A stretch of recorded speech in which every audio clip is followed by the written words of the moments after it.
What's going on, people? We are Tottenham TV, and a happy transfer deadline day to you all, which customarily is known by Spurs fans as just a Monday, to be honest. But, happy transfer deadline day to you all. But how are we all feeling out there? How are you feeling? Happy days after yesterday? Are we getting one in today? That's the main thing. I don't think so, Are we man. getting one in?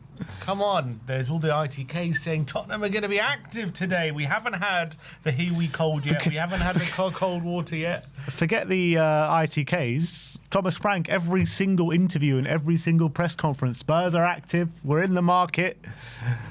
What does that even mean at this stage? You know We're not out of the market. We're not banned. We don't have a transfer ban, put it that way. We're still able to sign players if we so choose to. Let's hope we get a little surprise today. Look, Lange works in the shadows. He works in darkness, cloak and dagger. Maybe out of nowhere, no rumours, no nothing. We're going to get a here we go. We're going to get an Ornstein bomber.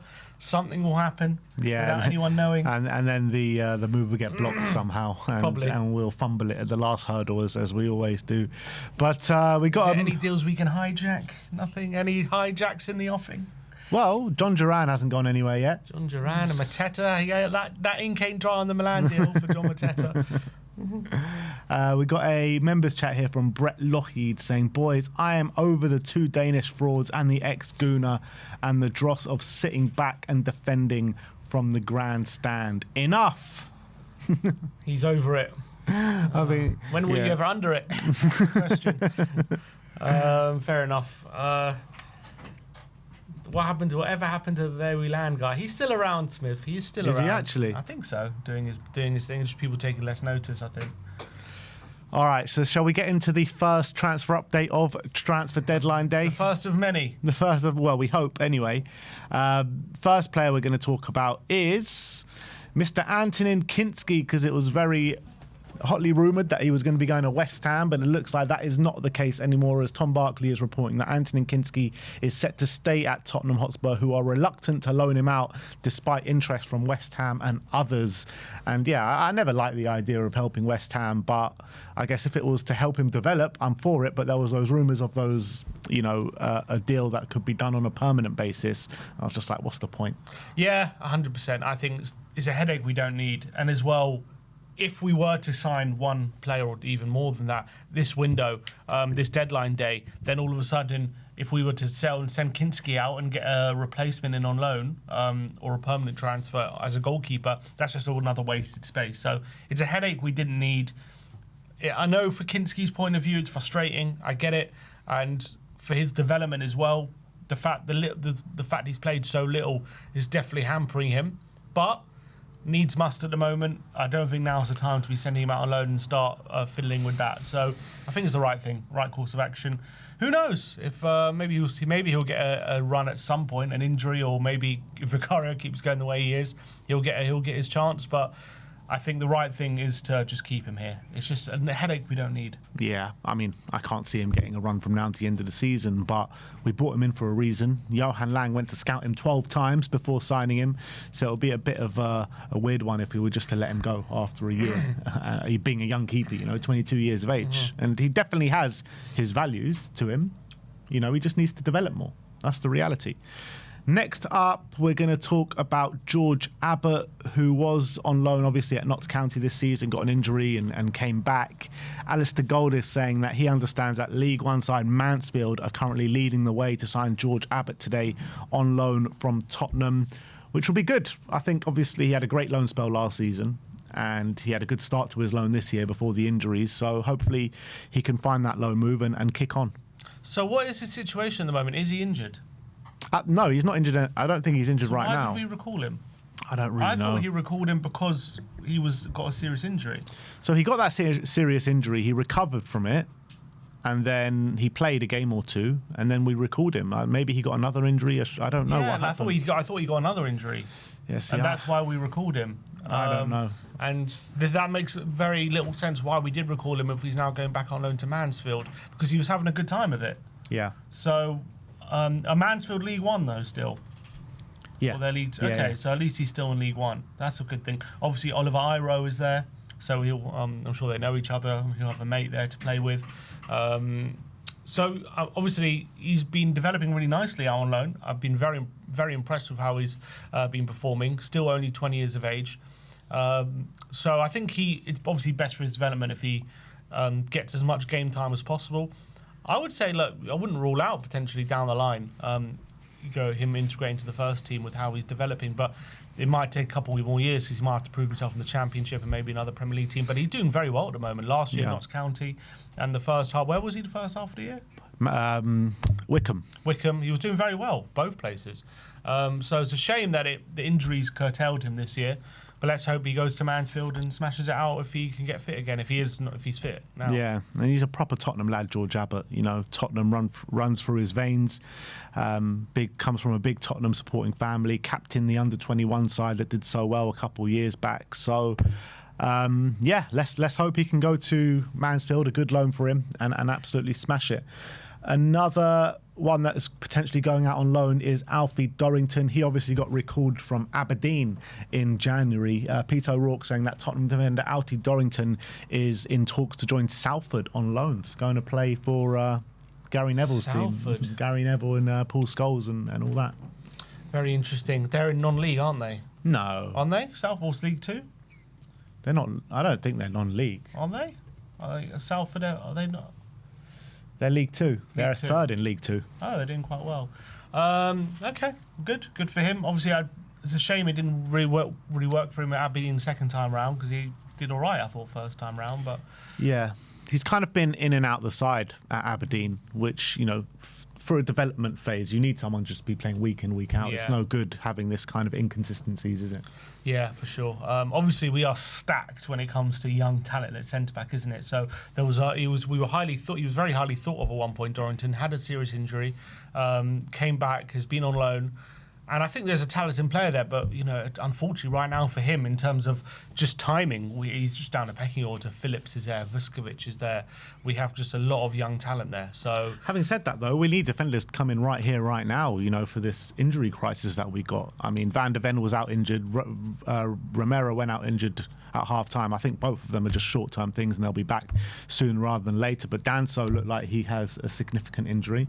He could be out for the foreseeable. There's rumours that he's out for potentially the season, which isn't great. Dragoshin looked rusty yesterday, but I'm sure he'll get better the more game time he gets. But we're not stocked with centre-backs in terms of moving forward this season. No, that's true. I'm just saying, obviously, we're not going to rely on Dorrington, are we, now? So I'm talking about in the future. Dorrington isn't ready to come into the Premier League team. Albeit he has made his Premier League debut, hasn't he? He's played against Southampton last year for a few minutes, but he's not ready to be an option. I think, you know, Paulinho stepped in yesterday at centre-back, and I'm sure Frank would prefer to rely on Paulinho to play there than bring Dorrington back. So my point is, looking to the future, in terms of a pathway to the first team, he's just down the pecking order, isn't he? Yeah, absolutely.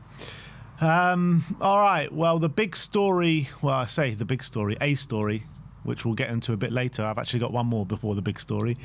And this is regarding Spurs' brand new signing in January, Mason Melier. There's been some rumours that he's going to go out on loan, but apparently Alistair Gold has given the here we cold on this one, and he says Tottenham are not currently looking to loan out Mason Melier, with the hope that the young Irish striker will start to get involved in first-team training as he closes in on a recovery from his back problem after he arrived last month. First-team training? That's what they're saying.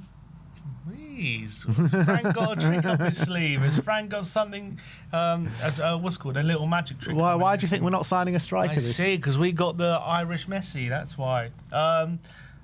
Obviously, he's very... kind of highly rated, isn't he? He was smashing out in the Irish League at a very young age.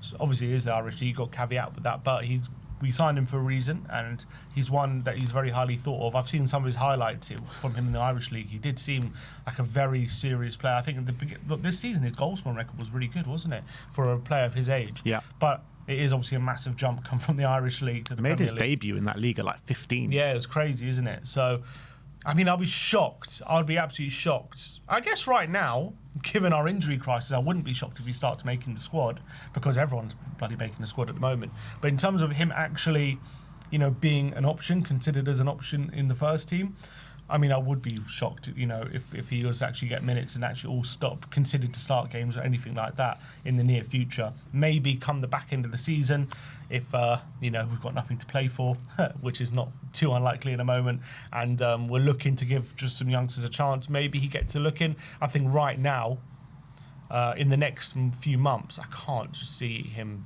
being an option, but I'm willing to be proved wrong on that. I really hope he's part of the first team and he gets an opportunity, because that would mean this is a serious talent. But let's see how it goes. I think this is probably the right way to go about it, is like keep him in and around the place so people can, gauge the situation on him, see what level he's at, and see what kind of level we want to kind of loan him out to next season. I think that's the reality of what Spurs are trying to do now. Is he not going to be playing for the under-21s? Yeah, I'm sure he'll. Look, there are plenty of under-21 players that train with the first team, and I think that will be the case with him. And with Mason, he's, like you said, very highly sought after. Physically, there were reports about him being physically the same as a lot of the Irish players and physically up to the challenge of playing against men in men's football. So whatever you want to say about the quality of the Irish league, to be physically able to handle yourself as a young kid of his age, 16, 17, 18, I think it's really impressive. It's definitely impressive, but we know that also the Premier League is the most physical league in the world. Yeah, of course, yeah. So whether he's ready for that physical jump is another question. Yeah, I have no doubt that he's probably not ready for the Premier League yet. But you've got to look at it as well. In the number 9 is probably one of our most stocked positions. We've got Richarlison, we've got Dom Solanke, and we got Grandal Kolo Muani now. And Richarlison is going to be back sooner rather than later, the next three weeks or so. Dom Solanke is here. I'm hoping he didn't do any serious injury yesterday, and Muani's not going anywhere either. So, yep. I don't see him. Well, look, let's see how he gets on, and hopefully next season, if he goes on loan somewhere, he has a Vuskovic style loan or whoever you want to say, because the loan deals at the moment seem to be doing quite well for a lot of them. Yeah, absolutely. And then last but not least, a potential incoming here on deadline day. Barcelona apparently have received an offer from Tottenham worth £30 million to sign Uruguayan centre-back Ronald Araujo of Barcelona before the transfer deadline day, before the deadline time. And I'm not too sure how I feel about this, to be honest, because he's been not in the Barcelona team, getting a few minutes here and there on the bench. And that's off the back of last year or 2 years ago, where he was considered as one of the best up-and-coming or best defenders in Europe, playing in that Barcelona side. And he's been cast aside a little bit at Barca, and I'm not sure the reasons why. And you're looking at spending money on him and giving him a 3 to 4 year or however long contract it is. It's very possible that we could sign him and be looking to sell him next year if he hasn't kind of continued that development. Well, I think the problem for him is it's just been injuries, hasn't it? I think that's the main thing. I know this season he had some personal problems and he was out. He actually took a break from the team and went away from Barcelona. I don't think it's a case of they think he's a bad player. I think definitely he had personal issues or some issues that were affecting his performance, and they've given him some sort of break and now he's back. But he was also a player who has suffered from injuries in general since being at Barcelona. But when he has been fit, I think he's been largely quite good. And look, he's 26 now. He's not like a young player, but he's a player at a decent age. Yeah, should be a peak age. But I can see in his stats, like he hasn't had a season really too many where he's played lots of games. The last time he played 30 league games was 21-22. So looks like he's, I think, had injuries or just been a bit out of favour for these other seasons. I think he has suffered from injuries quite a lot, from what I remember. Fitting well then, won't he? Yeah. So I think he's a defender who, if you can get him back to his best, he would obviously be a massive asset. But if Barca believed he could be back to his best, wouldn't they just keep him? You would think. So it's an interesting one. I think a loan deal probably makes sense given the circumstances of how his season's gone and his injury history. I think if this is a defender, definitely, if you get him playing at his best, he can be a fantastic defender. But right now, he's just not. I think all not well with him at the moment. I guess. Yeah, look, I think. Yeah, that is a interesting one if you talk about it on loan. If you talk about on loan with an option to buy, something like that, get him playing for his future and seeing what can come of it, I think that would be the best way to go. But I would have my reservations about signing him on a 3-4 year contract. I mean, look at that injury history, bloody hell. It's quite extensive, I'm looking at. There's been a super chat here from a Barcelona fan giving us insight into Araújo. And he says, Barca fan here, this season Araújo hasn't suffered from injuries. He is terrible this year. Left-back Martin is preferred over him in defence. So that's the Barca scoop. I mean, no, he's had injuries in the past. But yeah, this year I said, he's not injured. But it says here, look, he was given a month off for rest. Because I'm pretty sure that was personal problems. He was whatever he was having, or mental health problem or something. And he was given some time off. But yeah, he this season has not been injuries, but in the past he's definitely had injuries. Yeah. So like with the centre back situation as well, with the likes of Luka Vuskovic, I know there's rumours about him staying at Hamburg for next season, but even if he was to come back the season after, you'd probably look to sell one of the centre back. Like, can you really have Danso, Araújo, Van der Ven, Romero, and Vuskovic in the same squad? Probably not. And Dragusin. I think Dragusin will go at some point. Well, look, Danso, I mean, sounds bad, isn't it? Yeah. Very bad, his injury. I'm talking about moving forward, like for next season, let's say. I mean, look, Arsenal. Look how many centre-backs they have. The thing is about their centre-backs, they can all play across the back line. Yeah, true. You need that flexibility. Yeah. I guess our centre-backs are purely unless you see Van der Ven maybe can be an option at left-back. See, with Arsenal centre-backs, they've got Saliba, Gabriel and Mosquera are the only ones who are pure centre-backs. All the rest of them can play anywhere. Cappier, White, even Timber, Calafiori can all play centre-back and full-back. You know what I mean? Well. Exactly. That's what you need to get. Like, and even with City, they got Diaz and they've got they had Gvardiol, but they also got who could also play wing for fullback. But they also got Ake.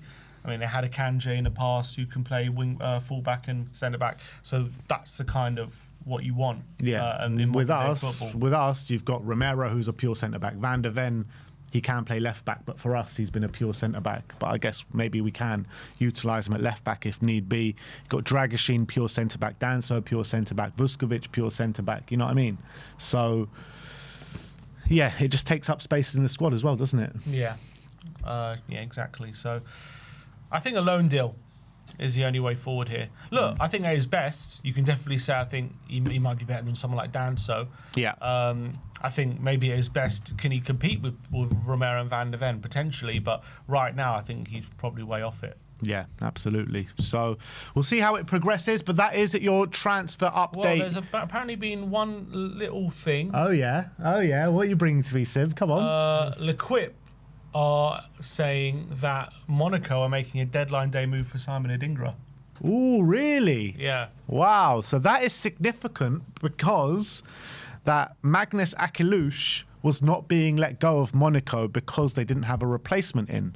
And Spurs have been very interested, apparently, this transfer window of Magnus Akliouche. So could this be a deadline day deal that Spurs look to do? They're looking to finalise a loan deal for Simon Adingra. All right. Is something cooking over here on transfer deadline day? Are Tottenham going to be able to get Akliouche through the door? Are Sunderland going to let Adingra go? Yeah, because Miguel Delaney actually reported this morning, very early in the morning. Miguel Delaney, I didn't even bother putting it in the update because I thought there's just no point. But he reported this morning saying that Spurs are still in the market for a forward player and interest in Magnus Akliouche, but there's no movement on the Monaco replacement. Well, now there is movement on the Monaco replacement. Could Spurs be moving for Magnus Akliouche? I think we're always looking for opportunities, as they say. Always keeping our powder dry. And I think we are looking to move for him, but it's a very difficult deal to do, especially on deadline day. Yeah. I wonder if there's a deal already agreed and we just have to wait for Monaco to get a replacement, or is it a case of, I mean, look, you would think Monaco aren't looking for a replacement unless there's something going on, unless he's not there to replace Akliouche and he's there to play with him. Yeah. So it's hard to know exactly what the state of play here, but a loan deal for Adingra does smell a bit of desperation, wouldn't you say, for Monaco if they're going on it on deadline day? I mean, what is Adingra's current status? Is he playing most games or is he out of favour? Because I'm trying to see how likely they are to accept it. So at the moment, this he barely plays for Sunderland, doesn't he? He has started 9 out of their 22 games. But he's actually started more recently, but that was because of the AFCON, because he never got called up for the AFCON, and all their players went to the AFCON, so he got more minutes at that point. So, yeah, recently, last 3 games, not on the bench, and he was not in the squad for the last game. All right. Sorry, no, that's tonight. Apology, that's tonight. That's not the last game, isn't it? So he was on the bench for the last 2 games. I guess we'll see if he plays tonight. No, I'm joking. Hopefully we'll know by then, won't we? We're going to have to know by then. Look, maybe they're open to it. Maybe they're open to it, Sunderland. And if they're open to it, and Monaco... I mean, the question is, do Monaco need him regardless of Akliouche, or is he a replacement for Akliouche? Yeah, I mean, all the reports suggested that Monaco would be willing to let Akliouche go, but only if they get a replacement in. This is us, putting everything together. Is it a bit of a coincidence that they're getting a player that plays in the exact same position that they play him in? And there's been interest from Spurs in Magnus Akliouche on transfer deadline day. I'm just trying to think if there's any incentive for Sunderland to agree to it. Unless are they getting someone in? Is there some sort of domino going on? Who have Sunderland signed this window? Have they signed anyone? I don't think so, off the top of my head. They said they might, but let's see. To bolster their attack, does the article mention anything about Akliouche? This one transfer window, blah blah blah. No deal being finalised. This hasn't dampened Monaco enthusiasm.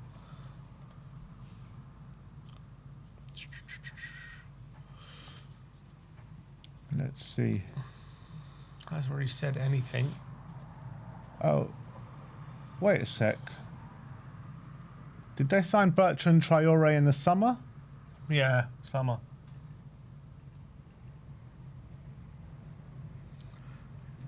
Is something going on behind the scenes? Is something rumbling with Akliouche? What do you reckon, people?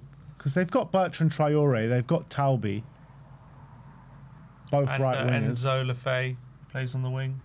They've got Enzo Lefebvre as well. Maybe he's just not needed. I mean, maybe surplus to Simon Adingra by trade is a left winger, not a right winger, but he can play both, can't he? Yeah, definitely. Maybe there's things going on. All right, well, maybe people, this is one to keep an eye on. Watch this space, people. We'll obviously be bringing you the news as and when stuff happen, but there could be a potential move for Magnus Akliouche from now until the deadline if Monaco can push this Adingra move through. But look, let's see how the day plans out. But that is your Tottenham update as of now, as of 12:30 on transfer deadline day. Just a reminder that the transfer deadline does slam shut at 7 p.m. tonight, but there's an extra time for deal sheets to go through until 9 o'clock tonight. 9 p.m., yeah. So even if we see a rumour in the last 10 minutes then of the deadline day, as long as they get the deal sheet deadline, if they get the deal sheet in before 7 o'clock, then it could push through till 9 o'clock tonight. Absolutely. So we'll see what happens, people, but that is the update as of now. As